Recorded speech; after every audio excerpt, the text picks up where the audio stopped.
El apoyo y la compañía de un familiar en la enfermedad, en un ingreso hospitalario, es fundamental para el proceso de recuperación de los pacientes. Y en esta segunda ola del coronavirus, algunos hospitales han tenido que limitar las visitas para evitar la multiplicación de contagios. Ha ocurrido en Murcia, en Castilla y León. ¿Cómo se gestiona esta situación de soledad? ¿Cómo influye en la evolución de los ingresados? ¿Cómo afecta a sus familiares?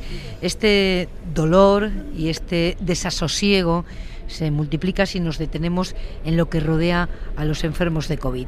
Algunos hospitales han cambiado el método con respecto a lo que ocurrió en los meses más terribles de esta tragedia y han apostado ahora por facilitar la despedida en estos momentos en los que se impone el aislamiento, en las unidades COVID y en casa, esperando una llamada que nunca se sabe cómo digerir.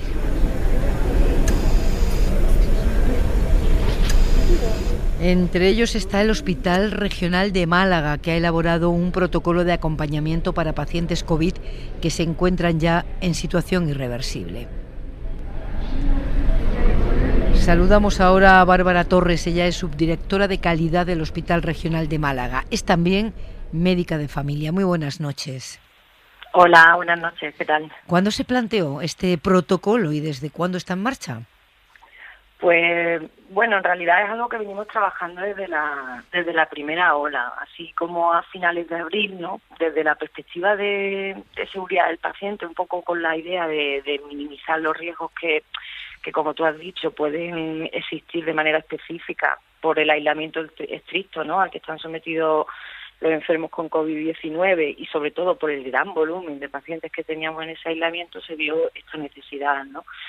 Hicimos un análisis que derivó en una serie de acciones, ¿no? Y una de ellas, y además de las más prioritarias, era el abordaje del paciente pues en situaciones más especiales si cabe, ¿no? Como la situación que comentamos, ¿no? La de última hora o últimos días, ¿no? Ya. ¿Y cómo se realiza el acompañamiento que dice este nuevo protocolo? Bueno, el protocolo en realidad es un abordaje que tiene varios aspectos, ¿no? Abarca una triple vertiente que es el paciente, la familia y el propio profesional, ¿no? Se trabajan aspectos concretos, ¿no? De la asistencia y la comunicación con los pacientes y con su familia, ¿no? Para también facilitar la aceptación del proceso de la muerte, y también se facilita al profesional de determinados recursos, ¿no? Un profesional que está pues sometido a una situación de estrés físico y emocional muy intenso, ¿no? Y ya como último punto, lo que hemos ya protocolizado y de una manera ya más normalizada y homogeneizada en todas las áreas del hospital, porque hablamos de hospitalización, hablamos de urgencia, hablamos de las UCI, ¿no?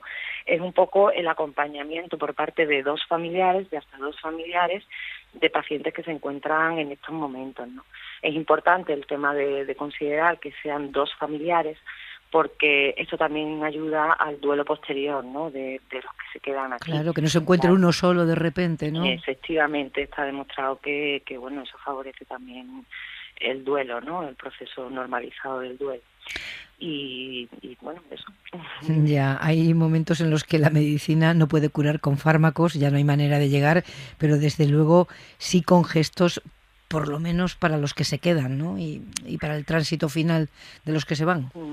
Efectivamente, bueno, es que forma parte no exactamente de la medicina, sino de la labor asistencial, ¿no? Y en ese sentido, es verdad que nuestros profesionales desde el principio pues lo tuvieron claro y en eso se ha ido trabajando, hasta que al final pues hemos conseguido hacerlo de una manera también, sobre todo segura, ¿no? Para profesionales y para los familiares, ¿no? Que también era tremendamente importante, ¿no? ¿Y cómo se hace? por... ¿Cómo se garantiza la seguridad? Bueno, pues a los familiares se les da una información pormenorizada, ¿no? De cómo van a encontrar a su familiar y de las medidas que tienen que tomar, ¿no? Se les enseña a cómo ponerse los equipos de protección individual y fundamentalmente también a cómo retirárselos. Después también, bueno, pues enseñándoles los circuitos de circulación, porque ten en cuenta que se mueven por una zona de riesgo biológico. Y bueno, y así se ha protocolizado y se hace de igual manera en todas las áreas del hospital. Que la vida no nos envíe lo que podemos aguantar, porque eso es un consuelo. Esto que nos está describiendo para quienes están perdiendo a un familiar es al final, en este momento, un consuelo, porque peor debió ser en primavera, ¿no? Imagino que sería durísimo para los profesionales tener que sustituir de alguna manera a la familia que no podía estar allí. Efectivamente, sí. Ha sido una situación que bueno, ha sido tremendamente dura. Por supuesto, más para los familiares y para los propios enfermos, ¿no? Pero sí que es verdad que ha afectado a todos, ¿no? Yo creo que no cuesta imaginar que ha sido muy duro y que bueno, que hay las iniciativas que han ido surgiendo, claro, y esta en concreto. Me imagino que las familias, en fin, en la medida de lo posible, mucho más reconfortadas, ¿no?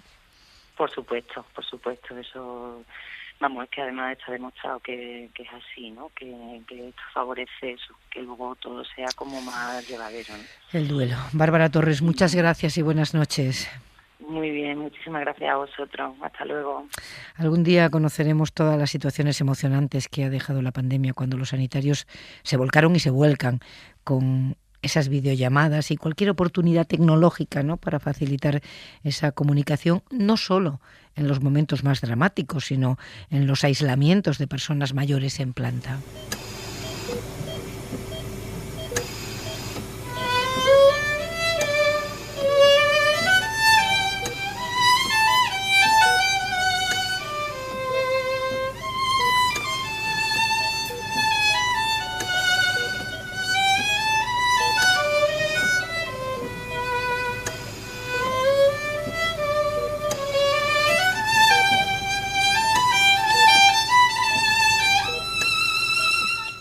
Calor, un poco más de cercanía para el adiós, sobre todo en situaciones excepcionales, con personas en situación de dependencia, con discapacidad psíquica o mayores con deterioro cognitivo o demencia.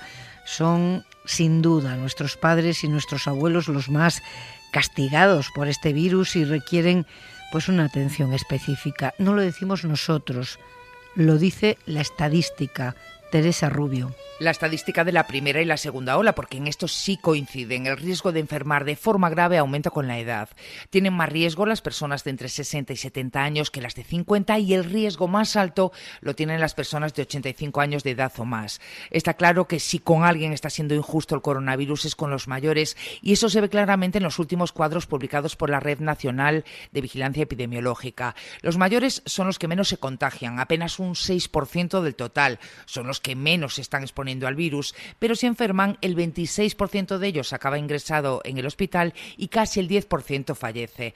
Esto si nos quedamos con los mayores de 80 años. Si abrimos la horquilla desde los 60 años, solo superan esa edad el 20% de las personas que se contagian, pero representan el 63% de los ingresados y el 93% de los fallecidos. Y cada vez vamos sabiendo más del monstruo al que nos enfrentamos. La investigación sobre los síntomas del virus sigue arrojando luz e incorporando nuevas señales.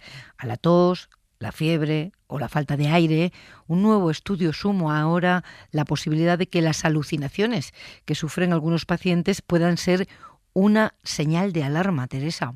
Sí, sobre todo en las personas más vulnerables, el delirio se ha convertido en uno de los principales síntomas. Primero lo puso de manifiesto un análisis realizado por investigadores británicos y luego ha sido contrastado en España por la Universidad Oberta de Cataluña.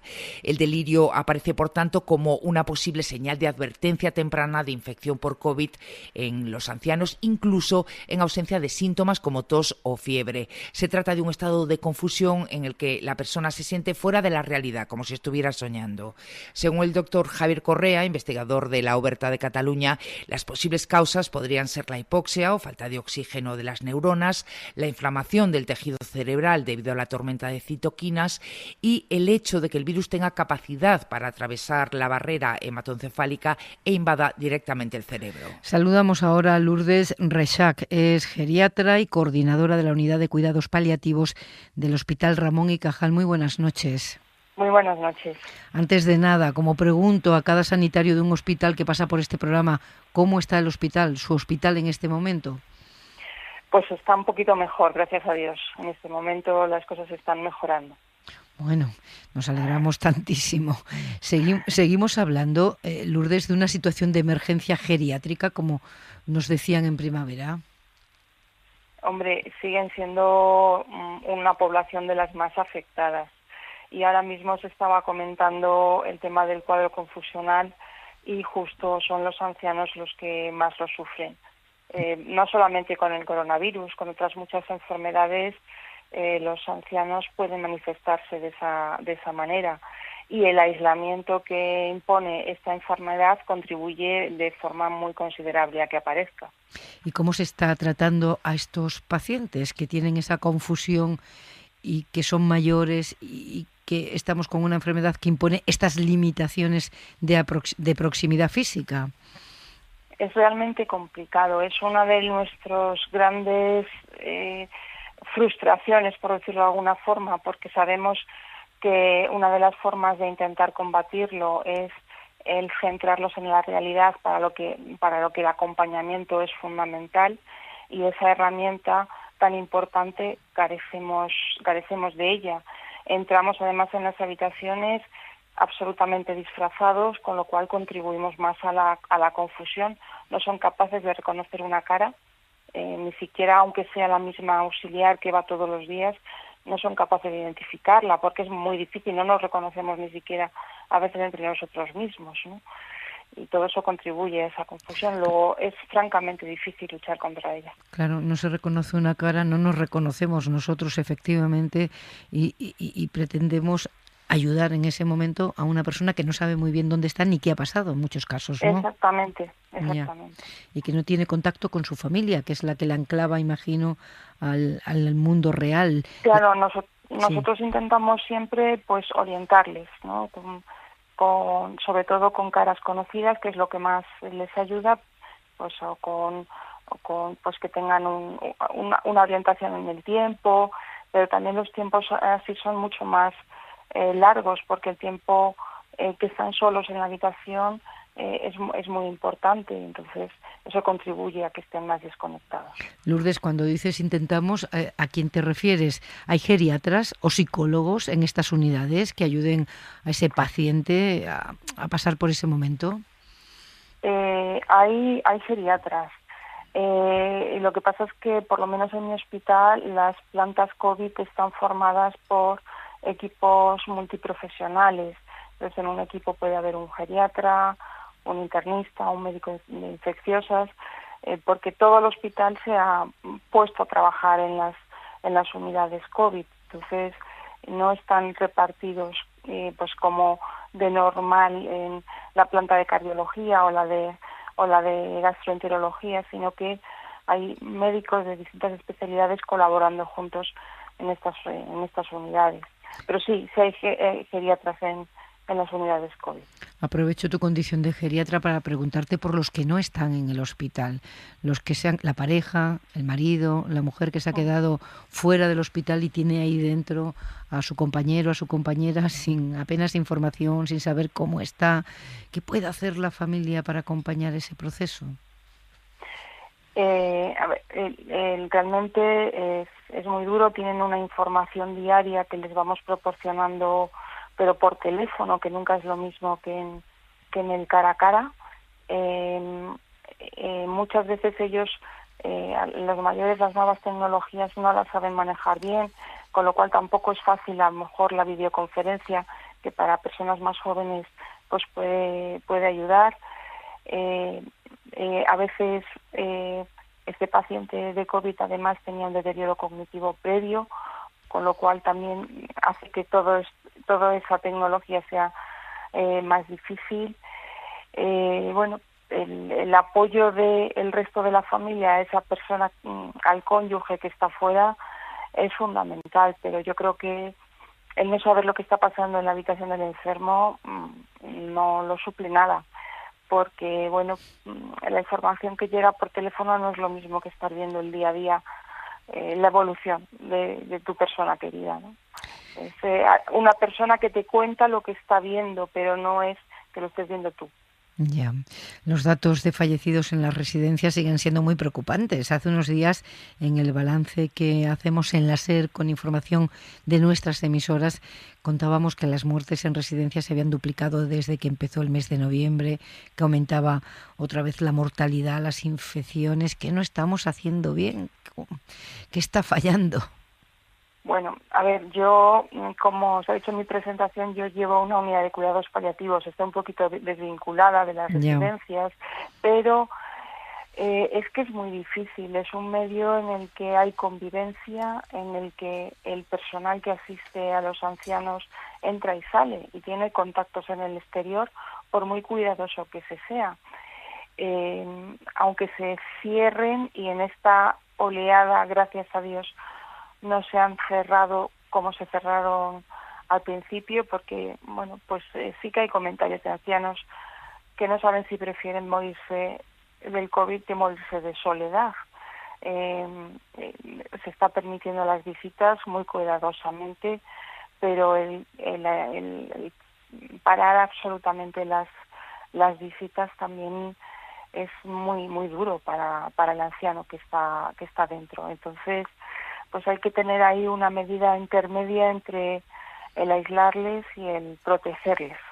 Y el protegerles, claro, y protegerles integralmente, ¿no? También protegerles de la soledad, ¿no?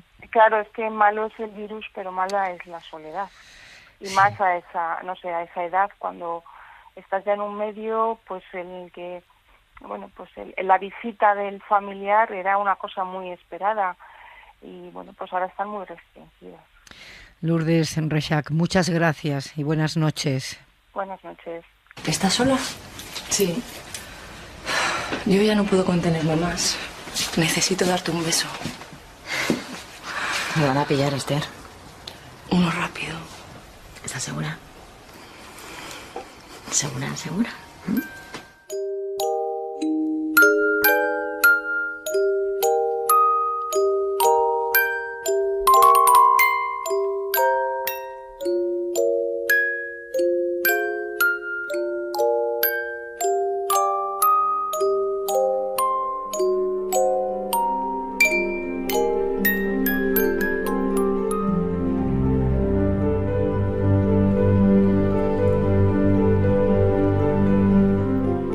Pero la COVID y sus imposiciones afectan también, como decíamos al principio, al tratamiento de otros pacientes ingresados en hospitales con otras patologías, pero que no pueden recibir visitas de sus familiares ni tener compañía. Es algo que está ocurriendo en los hospitales de Castilla y León. De nuevo, desde hace unas semanas, están suspendidas las visitas hospitalarias debido al empeoramiento de la situación, también los acompañamientos en las habitaciones o en los ambulatorios. Nuestra compañera de Radio Valladolid, Lara Vegas, nos va a contar cómo se gestiona esta situación, del hospital a los enfermos y de los centros sanitarios a los familiares. Según informa la Junta de Castilla y León, las visitas en los hospitales de la comunidad están restringidas desde que estamos en esta fase de la pandemia, al igual que ya ocurriera en marzo. Solo se permite el acompañamiento de pacientes con mal pronóstico o que estén a punto de fallecer, así como menores o en aquellos casos especiales que sean determinados por el personal sanitario encargado, como por ejemplo grandes dependientes, personas con discapacidad o también, por ejemplo, pues parto cuando se va a dar a luz o posparto. En todas estas circunstancias, siempre con medidas, claro, de protección, de seguridad, y se analizan los diferentes supuestos que hemos dicho para ver si ese acompañamiento puede durar todas las horas, incluida la noche, o no es necesario. Cada hospital regula de todas maneras dentro del criterio general, de este criterio general, el reducir esas visitas pues al mínimo posible. De esta forma, la fotografía es de pasillos de hospitales vacíos de visitantes. Los acompañantes que hay están en las habitaciones haciendo eso precisamente, que es acompañar al enfermo, y lo que sí se puede ver también como nota diferente en esos pasillos precisamente y en las puertas de los hospitales son los carteles informativos que avisan de todos estos cambios. Fernando Gutiérrez es el presidente del sindicato médico Simecal en Castilla y León. Hay carteles en las salidas de los ascensores donde se recoge eso, la restricción que hay, y están limitadas a ciertas patologías. Lo apoyamos y nos parece que es lo que hay que hacer, sí. Todo esto en la teoría. En la cadena SER hemos hablado con Sonia Iglesias. Su padre, 85 años, ingresaba el lunes 9, es decir, el lunes pasado, en el Hospital Río Ortega de Valladolid y ha fallecido sin que hayan podido acompañarle. No nos permiten acceder con él. Durante esa tarde no recibimos ninguna llamada hasta, pues por la tarde nos comunican que mi padre tiene una metástasis pulmonar. Mi padre tiene que esperar al resultado de 2 PCRs, aún no siendo COVID, pero ingresa por riesgo COVID por ser una insuficiencia respiratoria. Finalmente mi padre fallece sin haber recibido ningún tratamiento porque estaban a la espera de ese resultado. Nosotros vamos a poner una reclamación porque lo que no se puede es impedir a los familiares acompañar a sus seres queridos en un momento tan íntimo. Mi padre tenía perfectamente la cabeza, entonces ha tenido que pasarlo muy, muy mal, porque es muy duro despedir a un familiar, pero es más duro no tener información. No sabemos absolutamente nada de lo que ha pasado esos 4 días. Ella explica en estos micrófonos que ya no puede hacer nada por lo ocurrido con su padre, por la situación, el caso concreto de su familia, pero no quiere que nadie más pase por lo mismo. Pues ayer mismo se cerraron las puertas de otro centro. El Hospital Rafael Méndez de Lorca ha suspendido las visitas después de detectarse un brote de coronavirus en su planta de medicina interna y no se descarta que su origen pueda estar precisamente en esas visitas de familiares a pacientes ingresados.